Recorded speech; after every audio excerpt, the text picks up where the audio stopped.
Est-ce que tu as l'impression de ne pas aller assez vite vers l'indépendance financière? Tu vas travailler, tu mets de l'argent de côté pour tes REER, ton CELI, puis tu te dis, est-ce que je suis en train de faire la bonne chose? Est-ce que je devrais pas essayer de faire un move pour aller plus vite? Est-ce que je devrais pas prendre un raccourci?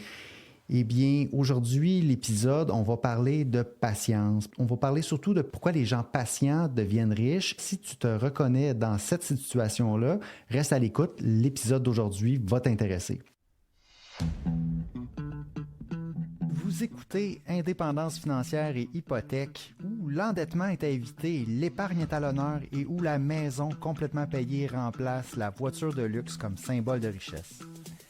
Je suis Frédéric Lacharité, courtier hypothécaire à Montréal et au Québec. Je veux vous aider à prendre le contrôle de vos finances, à transformer votre vie. Je vous transmets ma formule pour atteindre l'indépendance financière.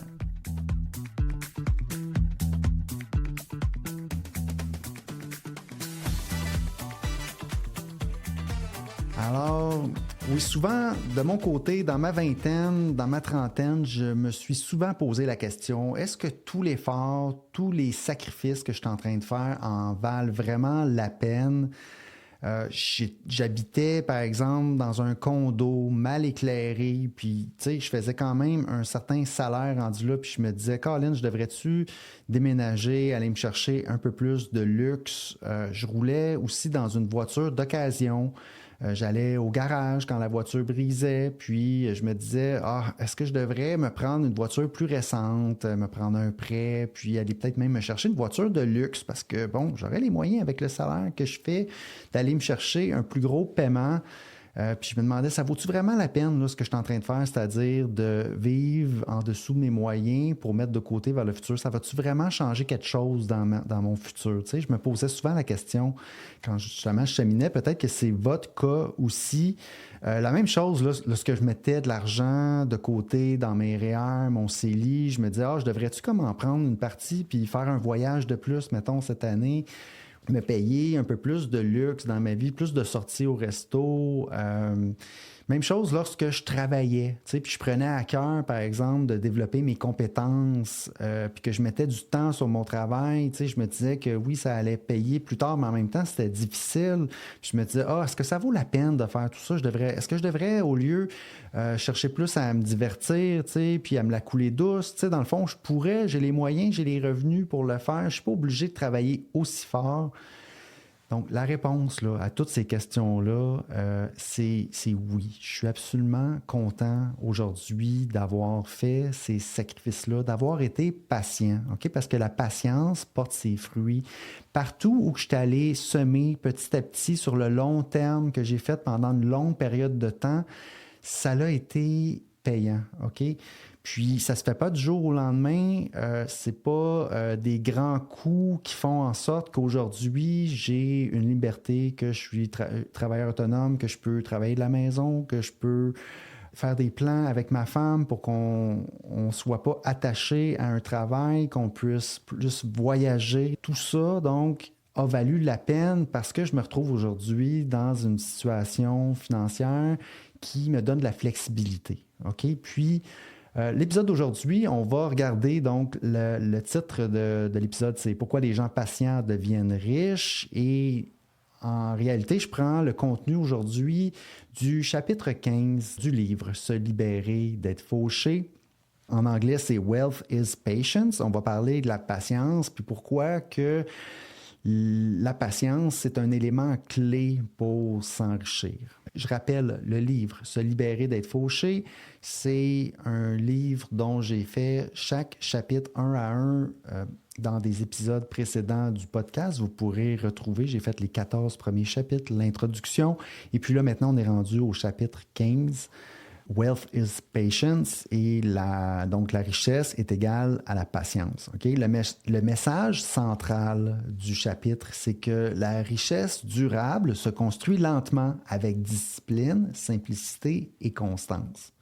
Le vrai secret, c'est pas dans le talent, le timing, l'intelligence, mais le temps plus les bonnes habitudes. On n'a pas besoin d'être un génie, on n'a pas besoin de faire des choses compliquées, sophistiquées. On a besoin de faire les mêmes choses sur une longue période dans le temps. OK? Il y a une phrase qu'on entend souvent de l'équipe de Dave Ramsey, c'est en anglais « The quickest right way to get rich is to get rich slow ». La façon la plus rapide de devenir riche, c'est de le faire lentement. C'est contradictoire, mais en même temps, c'est vrai, la façon la plus rapide de s'enrichir, c'est de s'enrichir lentement. Je l'ai fait moi-même, j'ai passé à travers ce processus-là et j'ai essayé moi aussi dans le passé d'aller un petit peu plus rapidement. Puis souvent, je me suis fait brûler en fait en essayant de faire ça. Donc, je reviens toujours à ce qui m'a permis aujourd'hui d'arriver où je suis, c'est de faire les petites habitudes longtemps dans le temps. Ensuite, dans le chapitre 15, ce que l'auteur du livre nous dit, c'est que lorsqu'on est enfant, la richesse, souvent, on voit ça comme des signes visibles. Hein? On voit quelqu'un qui a plusieurs salles de bain dans sa maison, on voit quelqu'un qui a une piscine, quelqu'un qui a un deuxième frigo dans le garage, par exemple, et on se dit « Oh my God, c'est ça la richesse! » t'sais. Mais lorsqu'on grandit plus tard, on réalise que la vraie richesse est invisible. La vraie richesse, c'est avoir la paix financière, c'est avoir la tranquillité d'esprit. La vraie richesse, c'est avoir la sécurité. La vraie richesse, c'est avoir des options, avoir la liberté, la flexibilité. Donc, toutes des choses qui sont invisibles. C'est ça la vraie richesse, tandis que ce qu'on voit, c'est trompeur parce qu'on voit un signe visible de richesse. Par contre, en arrière, on n'a peut-être pas la paix, peut-être pas la sécurité, puis peut-être pas les options et la liberté, la flexibilité que vient la vraie richesse. La vraie richesse est invisible. Donc, beaucoup de gens ont l'air riches, mais sont financièrement fragiles. Okay? Ça, c'est le premier message dans ce chapitre-là. Ensuite, la richesse n'est pas prédestinée. C'est-à-dire, on pourrait penser, lorsqu'on est jeune, une des premières choses qu'on peut se dire, c'est que, moi, je suis pas riche, dans ma famille, on n'est pas riche, donc c'est pas possible pour nous de s'enrichir. L'auteur dit absolument pas. Dans son cas, lui, il a commencé avec 40 000 $ en dette, puis 10 ans plus tard, il s'est retrouvé millionnaire sans dette, et puis en suivant exactement son plan qui est boring, son plan qui est de la patience, c'est-à-dire ne pas utiliser l'endettement, investir pour la retraite, être patient, vivre en dessous de ses moyens. C'est pas vrai qu'on est prédestiné, mais il faut quand même faire un effort conscient. Ça ne va pas nous tomber dessus par hasard qu'éventuellement, on va avoir la vraie richesse. Il faut faire un effort conscient. La richesse, c'est un processus. Ce n'est pas un héritage. Okay? Ce n'est pas couler dans le béton. Si aujourd'hui, on a 0 $ en banque, dans le futur, ça dépend de nous si on peut accumuler la richesse, obtenir la richesse. Troisièmement, dans le chapitre, l'auteur dresse un portrait alarmant des finances personnelles des Américains. C'est un livre, évidemment, américain, donc on parle beaucoup de ce qui se passe aux États-Unis. 26 % des Américains ont 0 $ de côté pour la retraite. 48 % ont moins de 10 000 $ en épargne. Donc, presque la moitié ont moins de 10 000 $ en épargne de côté. La majorité des Américains ne sait même pas combien elle aura besoin à la retraite. Okay? On n'a jamais vraiment pensé à ça. On travaille, on vit au jour le jour, de paye en paye. Puis, on n'est pas au courant de combien on a de besoin. On se fie un petit peu au système pour subvenir à nos besoins à la retraite. Et puis, bien, le constat aussi de l'auteur, c'est que la sécurité sociale, que ce soit aux États-Unis ou au Canada, eh bien, c'est insuffisant pour avoir une retraite confortable. Oui, ça va nous empêcher de mourir de faim, mais est-ce que ça va nous donner la qualité de vie vraiment à la hauteur du travail qu'on fait durant notre vie? On se doute que ça ne sera pas suffisant et puis c'est pour ça qu'on parle de finances personnelles ici sur indépendance financière et hypothèque et c'est pour ça que l'auteur a écrit ce livre-là. Si tu ne fais rien consciemment, le système ne s'occupera pas de toi. Okay? Donc ça, c'est la partie ici numéro 3 du chapitre. Ensuite, autre constat que le chapitre 15 nous dit, c'est que le plan simple, mais pas sexy pour bâtir la richesse. Okay? Il nous donne un plan, finalement, puis c'est le plan, les baby steps de Dave Ramsey. On revient souvent avec ce plan-là. Donc, Après là, avoir réglé la question de l'endettement, c'est-à-dire on n'utilise pas l'endettement pour la consommation. Ensuite, après avoir réglé le fonds d'urgence, on a payé toutes nos dettes, on a même accumulé un fonds d'urgence. L'idée là, pour bâtir sa richesse, c'est d'investir au minimum 15% de son revenu brut, le mettre de côté pour la retraite. OK? Puis là, ici même, aux États-Unis, ils arrivent avec une formule assez simple. On devrait prioriser, mettre l'argent sur ce que l'employeur cotise à hauteur égale de ce qu'on va cotiser. On appelle ça le match de l'employeur. Ça arrive qu'à notre travail, on peut cotiser pour notre retraite, puis l'employeur va mettre le montant égal. Donc, on devrait en priorité mettre notre argent à cet endroit-là. Parce que si on met 1 000 notre employeur met 1 000 ben c'est 1 000 de plus de gagner. C'est difficile de faire un rendement égal nulle part ailleurs. Donc, si notre employeur met un match sur ce qu'on cotise pour notre retraite, on est mieux de mettre en priorité notre argent-là. Donc, ensuite, on va prioriser le REER, le CELI, donc les régimes enregistrés. Ensuite, si on veut cotiser encore plus, bien là, on peut aller dans le non enregistré, on peut aller vers rembourser notre hypothèque plus tôt, on peut aller vers, justement, évidemment, après ça, on peut mettre les REEE qui sont importants. Bon, ça, c'est un peu le plan de base. Je passe rapidement ici là, parce que le but de l'épisode, ce n'est pas de parler nécessairement du plan en 7 étapes, les baby steps de Dave Ramsey en détail, mais c'est plutôt parler de patience. Puis évidemment, l'idée d'investir pour la retraite, ça demande de la patience. C'est pas excitant, c'est pas rien qui va du jour au lendemain comme la crypto, quadrupler notre investissement en peu de temps. C'est évidemment, on vise faire du 7, 8, 9, 10%. Aux États-Unis, eux, ils ont un très bon marché boursier. On parle souvent avec Dave Ramsey de faire du 10%. Nous, au Canada, on est plus conservateur, je pense, autour de 6, 7, 8%, dépendamment des frais de gestion qu'on paye, puis de notre profil d'investisseur. Mais ça reste le même principe. On veut investir pour le long terme, pour la retraite. On veut faire ça pendant longtemps. C'est ça qui va faire en sorte qu'on s'enrichit. OK? On veut éviter les stratégies complexes. On ne veut pas timer le marché. Puis on veut automatiser ça pour qu'il y ait une constance dans le temps le plus longtemps possible.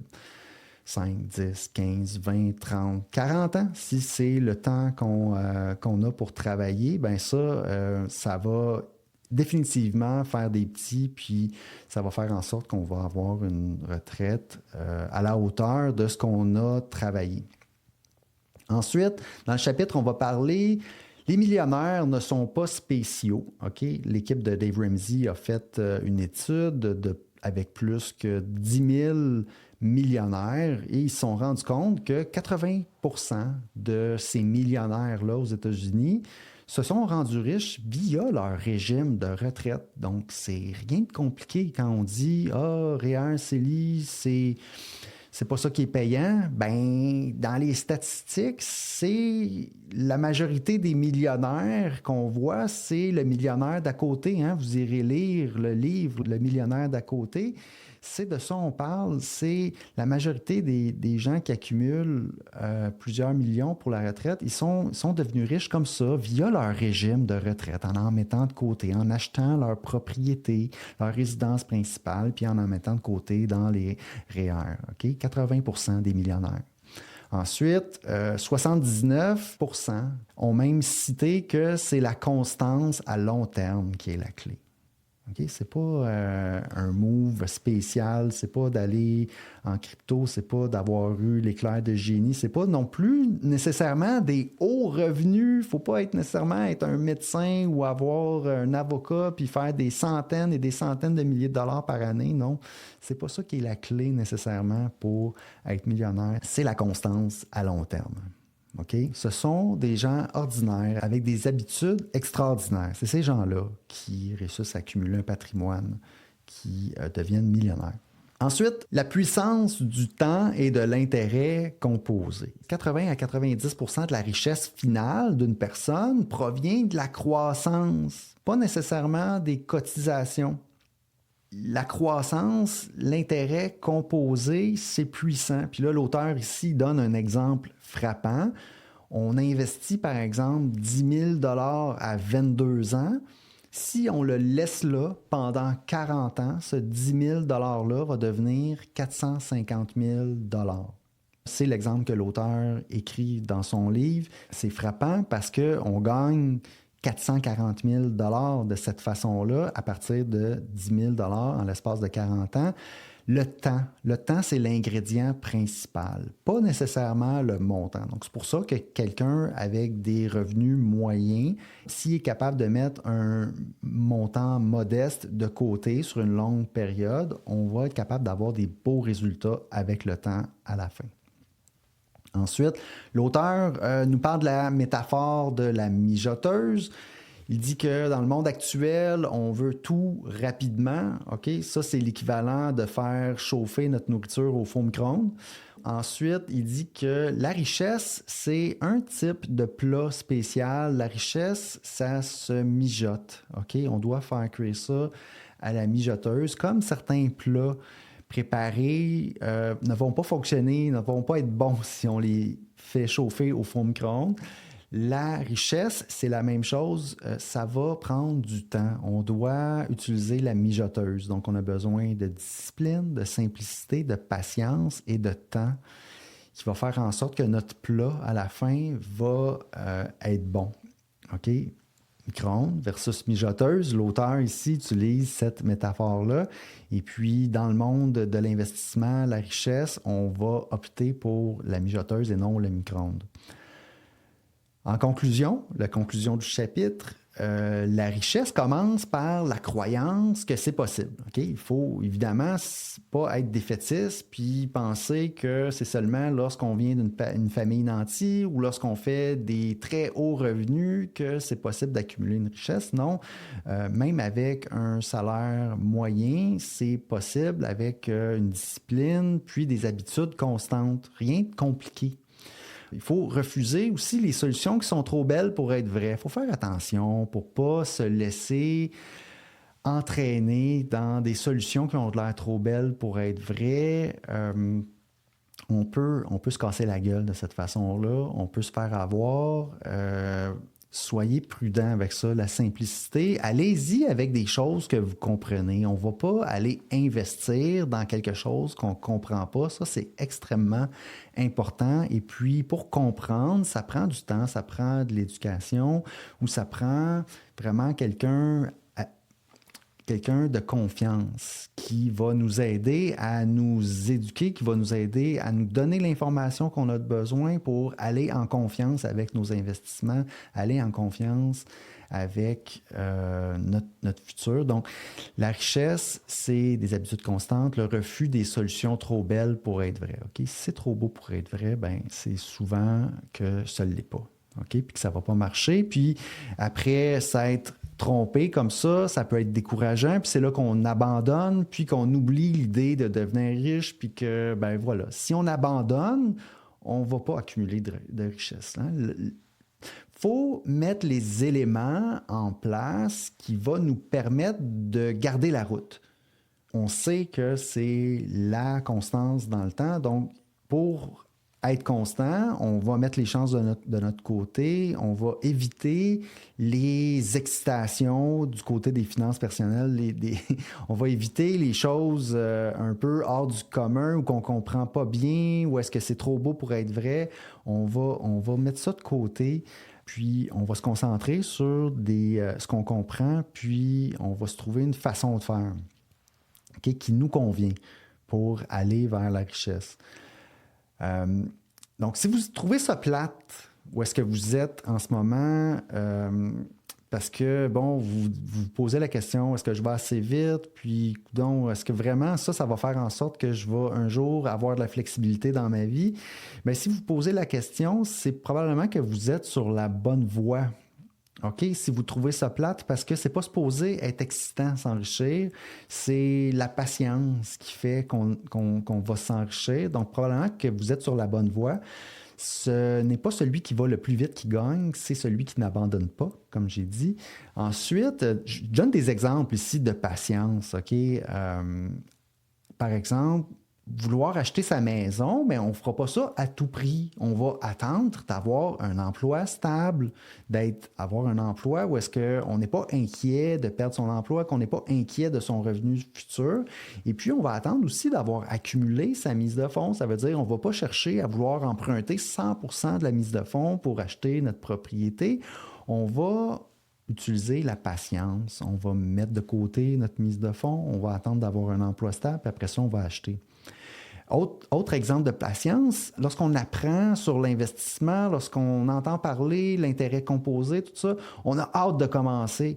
Mais un exemple de patience, c'est peut-être qu'on devrait regarder, est-ce qu'on a des dettes de consommation? Est-ce qu'on a un prêt étudiant? Est-ce qu'on a des dettes sur des cartes de crédit, un prêt voiture?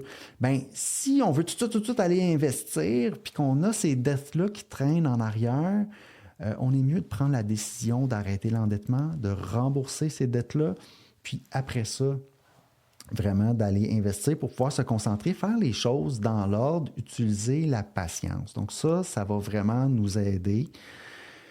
Évidemment, on ne veut pas se sortir de l'endettement pendant 5 ans. Il faut se faire un plan sérieux là, qui va durer maximum 2 ans parce qu'on veut commencer l'investissement le plus tôt possible. OK? Trompez-vous pas.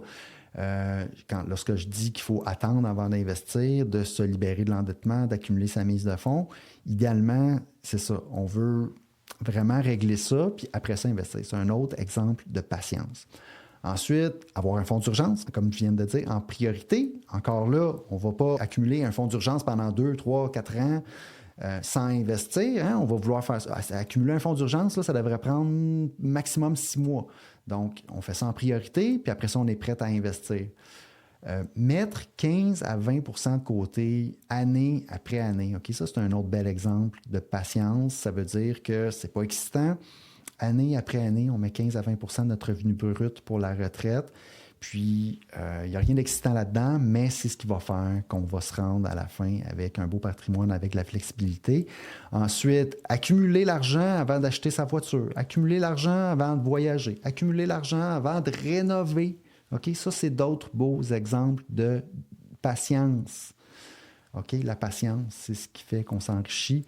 Les partenariats, OK? Il y a beaucoup de gens qui disent pour aller plus vite, ce qu'on pourrait faire, c'est se mettre ensemble pour acheter, par exemple, de l'immobilier ou pour acheter une maison ou pour faire quoi que ce soit. Attention aux partenariats, c'est des projets qui sont un peu plus risqués dans le sens qu'on n'aura pas sur le long terme peut-être les mêmes intérêts que nos partenaires avec qui on s'associe. Okay? Il peut y avoir des chicanes, il peut y avoir des setbacks, puis il peut y avoir du découragement qui fait qu'on ne tiendra pas la route. Okay? Je ne dis pas que les partenariats, c'est complètement à éviter, mais faire attention lorsqu'on va y aller avec des partenariats pour acheter un chalet, pour acheter un immeuble locatif. On peut se casser la gueule malgré que, c'est ça, parfois, ça peut être bénéfique de justement faire des erreurs si on persiste. L'important, c'est de continuer, de ne pas abandonner. Mais lorsqu'on fait des erreurs, parfois, ça peut être difficile de garder la route. On peut se décourager avec des partenariats. On peut, oui, peut-être aller un petit peu plus vite. Par contre, faire attention de ce côté-là pour pas qu'on ait des mauvaises expériences puis qu'on se décourage puis qu'on se dise « Ah, finalement, l'immobilier, c'est pas pour moi. J'ai déjà essayé, ça n'a pas marché parce que ça n'avait pas fait d'argent avec ça. Puis c'est ça, j'ai eu de la chicane avec mes amis. » Si vous voulez un plan très boring, OK, pour vous enrichir, je vous rappelle que j'ai un plan en 5 étapes. Vous pouvez aller sur mon site web, frédériclacharité.com/5 étapes. C'est une version du plan des Baby Steps de Dave Ramsey. OK? C'est-à-dire, on se libère de l'endettement, on accumule notre mise de fonds, on achète notre propriété, on investit pour la retraite, on investit pour notre indépendance financière, on rembourse notre hypothèque. Donc ça, c'est le plan que je recommande pour quelqu'un qui ne sait pas par où commencer. Ensuite, si vous vous sentez prêt à acheter, vous n'avez pas encore votre propriété, vous voulez acheter votre première propriété, vous pouvez prendre rendez-vous pour un appel initial, vous voulez confirmer avec moi pour savoir si je pense que vous êtes prêt, on pourra en discuter.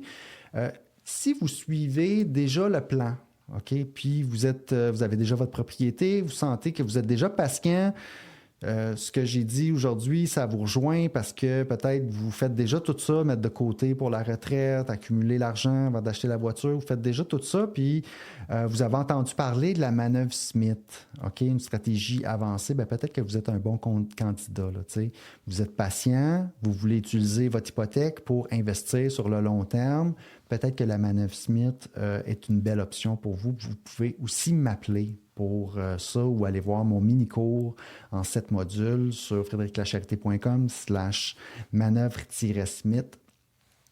Et puis, c'est tout pour aujourd'hui. Sur ce, je vous souhaite une excellente semaine et je vous souhaite un bon cheminement vers l'indépendance financière. Merci. Si vous avez apprécié l'émission, je vous invite à me laisser des étoiles, un rating ou un commentaire dans Spotify ou Apple Podcast. Pour plus de contenu, allez suivre ma page Facebook Indépendance financière et hypothèque. Et si vous voulez en savoir plus sur mes services ou voulez prendre rendez-vous avec moi pour me parler, allez simplement sur mon site web frédériclacharité.com. À bientôt!